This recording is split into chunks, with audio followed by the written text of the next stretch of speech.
Olá, meus travadinhos. Você que tem bruxismo, tem aquele aperto, pressiona os dentes quando fica tenso, quando dorme, sente aquelas dores na lateral aqui, ó. Fique sabendo que esse exercício aqui pode te ajudar. Essa técnica pode te ajudar. Vai relaxar a ponta dos dedos na lateral da cabeça, tá? Parte temporal da cabeça aqui. E vai na lateral do rosto aqui, ó. Parte da mandíbula. Vai morder e você vai encontrar um músculo tenso. E você vai pressionando até achar um ponto doloroso. Quando você achar um ponto doloroso, você vai pressionar com a polpa do polegar aqui, ó.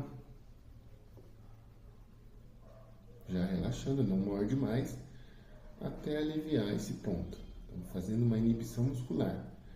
Aí vai procurar outro ponto. Se você encontrar outro ponto doloroso, segura, pressiona, segura, logo vai passar, tá bom? Essa é a dica de ouro de hoje para você que tem bruxismo, esse aperto que deixa tenso, dói, arranja os dentes e tudo mais. Essa é a dica de ouro de hoje.